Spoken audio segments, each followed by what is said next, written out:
हमारा ब्रह्मांड आखिर कितना बड़ा है? क्या इस ब्रह्मांड का कोई छोर है? और क्या कभी हम इंसान इस यूनिवर्स के कोने तक पहुंच सकते हैं?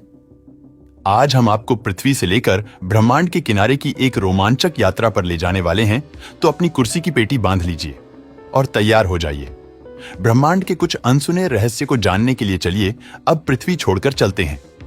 अंतरिक्ष में और थोड़ी ही दूर से हमारी पृथ्वी कुछ इस तरह से दिखाई देती है, जिसमें हमें धरती पर नीले और हरे रंग की परत दिखाई देती है।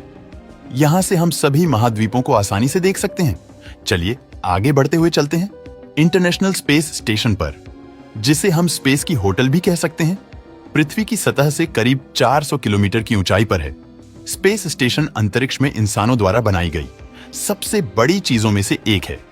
आपको यह जानकर आश्चर्य होगा कि इंटरनेशनल स्पेस स्टेशन 28,165 किलोमीटर प्रति घंटे की रफ्तार से पृथ्वी की ऑर्बिट में परिक्रमा करता है, जिससे पृथ्वी का एक चक्कर लगाने में 90 से 93 मिनट लगते हैं और ये एक दिन में करीब 16 बार पृथ्वी के चक्कर काट लेता है।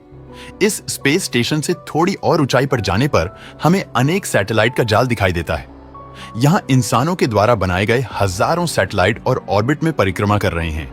इन्हीं सैटेलाइट की बदौलत हम मोबाइल, टीवी, रेडियो और इंटरनेट आदि का इस्तेमाल कर पाते हैं। अपने सफर में आगे बढ़ते हुए अब हम पहुंच चुके हैं चांद पर, जो कि पृथ्वी से 3,84,400 किलोमीटर की दूरी पर स्थित है। ना जाने कितने अरबों सालों से चंद्रमा धूमकेतु और एस्टेरॉयड की मार झेल रहा है, इसलिए इसकी सतह में कई बड़े बड़े गड्ढे भी पड़ गए हैं। चंद्रमा पर सूर्योदय कुछ इस तरह दिखाई देता है, लेकिन सूरज की ज्यादा रोशनी ना पहुंचने की वजह से चंद्रमा पर ज्यादातर अंधेरे का माहौल ही बना रहता है। वहीं पृथ्वी की बात करें तो जिस तरह पृथ्वी के आकाश में चंद्रमा का उदय होता है, ठीक उसी तरह से चंद्रमा के आकाश में भी पृथ्वी का उदय होता है।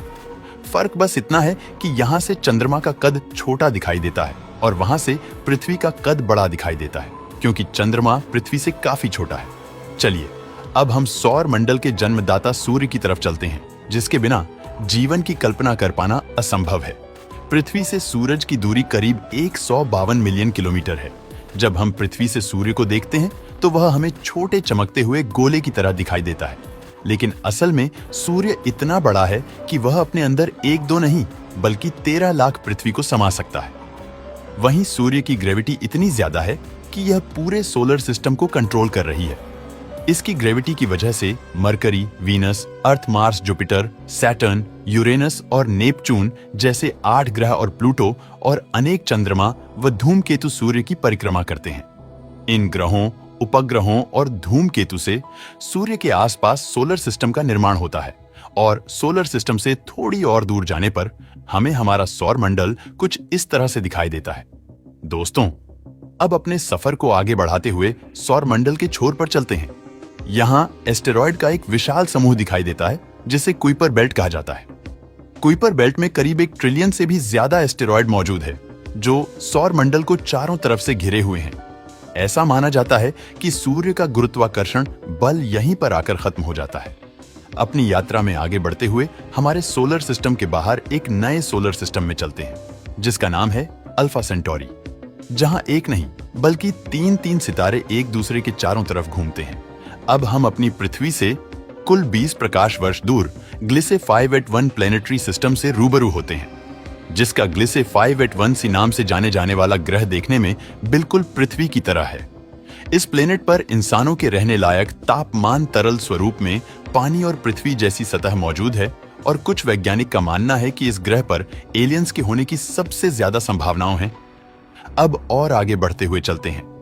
पृथ्वी से करीब 19,000 प्रकाश वर्ष दूर जहां स्टीफेंसन 2 18 नाम का तारा मौजूद है, ये हमारी आकाश गंगा का सबसे बड़ा तारा है, जो कि सूर्य से 2000 गुना बड़ा है और इसमें हमारे सूरज जैसे 2 अरब तारे समा सकते हैं। दोस्तों, तारों के ब्रह्मांड में कई रूप मौजूद हैं, जिनमें से एक है ये व्हाइट ड्वार्फ। हमारे सूरज जैसे सितारे मरने के बाद ऐसा ही रूप ले लेते हैं। इस तारे का गुरुत्वाकर्षण बल सूरज से करीब 10,000 गुना ज्यादा होता है और आपको जानकर हैरानी होगी किस पर मौजूद एक चम्मच का वजन करीब 15 टन के बराबर होता है। ये ज्यादा चमकीले नहीं होते क्योंकि इनके केंद्र में न्यूक्लियर फ्यूजन नहीं होता। वहीं हमारी आकाश गंगा में न्यूट्रॉन स्टार भी मौजूद है, जो आकार में हमारे सूरज से काफी छोटा है, लेकिन इसका गुरुत्वाकर्षण बल सूर्य से करोड़ों गुना ज्यादा है। इस तारे पर मौजूद एक चम्मच का वजन 2 अरब टन के बराबर है। वैज्ञानिक के अनुसार इस न्यूट्रॉन स्टार पर भी जीवन संभव है, लेकिन अगर यहाँ पर कोई जीव बसा भी होगा तो ऐसे जीवों की आयु सिर्फ कुछ मिली सेकेंड्स की होगी। अब अपने सफर में थोड़ा और आगे बढ़ते हैं। हम देखते हैं हमारे गैलेक्सी, जिसमें 1 अरब न्यूट्रॉन स्टार मौजूद है और 10 अरब व्हाइट ड्वार्फ भी मौजूद हैं। वहीं हमारी गैलेक्सी में करीब 100 अरब प्लेनेट मौजूद है, अनगिनत एस्टेरॉयड मौजूद है और न जाने ऐसे कितने ऑब्जेक्ट मौजूद है जिन्हें अभी तक हम जान ही नहीं पाए हैं। और इन्हीं सभी ऑब्जेक्ट्स को जिसने अपने आसपास रखा है वह है हमारी आकाश गंगा का सेंटर, जहां मौजूद है सबसे बड़ा ब्लैक होल, जिसका नाम है सैजिटेरियस ए मिल्की। वे आकाश गंगा को लेकर एक रोमांचक तथ्य यह है कि यह इतनी ज्यादा बड़ी है कि अगर लाइट भी इसके एक कोने से दूसरे कोने तक जाए तो से भी इस सफर को पूरा करने में 1 लाख साल का समय लग जाएंगे। साथियों, अब हम अपने मिल्की वे गैलेक्सी से बाहर निकलकर इंटरगैलेक्टिक स्पेस में आ चुके हैं, जिसमें हमें मिल्की वे गैलेक्सीज से भी बड़ी गैलेक्सीज दिखाई दे रही हैं, जिनमें से हर 30 गैलेक्सीज के समूह को लोकल ग्रुप के नाम से जाना जाता है। अब हम देख रहे हैं विगो सुपर क्लस्टर, जिसमें सैकड़ों लोकल ग्रुप शामिल है। ये सुपर क्लस्टर 110 मिलियन प्रकाश वर्ष में फैला हुआ है। अपनी यात्रा और आगे बढ़ाते हुए हमें विगो सुपर क्लस्टर जैसे सैकड़ों सुपर क्लस्टर दिखाई दे रहे हैं, जिसे वैज्ञानिक ने लेनिएकिया सुपर क्लस्टर नाम दिया है, जिसमें करीब 1 लाख गैलेक्सीज शामिल हैं।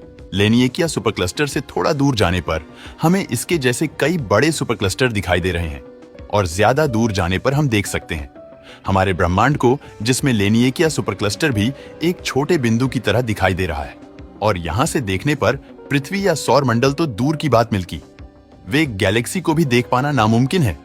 अब शायद आपको हमारा ब्रह्मांड काफी बड़ा लग रहा होगा, लेकिन ये बात जानकर आपका दिमाग घूम जाएगा कि ये सिर्फ हमारा अनुमानित ब्रह्मांड है और कुछ वैज्ञानिक के मुताबिक 13 मिलियन सालों पहले एक बिग बैंग हुआ था। तब से लेकर हमारा ब्रह्मांड फैल रहा है, मतलब गैलेक्सीज एक दूसरे से दूर जा रही है। ऐसा इसलिए क्योंकि ब्रह्मांड का ना ही कोई सेंटर है और ना ही कोई छोर, यानी इंसानों का ब्रह्मांड के छोर तक पहुंचना लगभग नामुमकिन है। इतना ही नहीं, कुछ वैज्ञानिक का तो ये भी कहना है कि अंतरिक्ष में हमारे ब्रह्मांड जीतने और भी कई ब्रह्मांड मौजूद हो सकते हैं। यानी कि हम ये कह सकते हैं, क्या अंतरिक्ष की कोई सीमा नहीं है और हम इंसान हजारों सालों तक भी स्पेस एक्सप्लोरेशन करेंगे, फिर भी शायद ब्रह्मांड के 1% हिस्से को ही जान पाएंगे। दोस्तों, आपको यह सफर कैसा लगा हमें कमेंट करके जरूर बताना।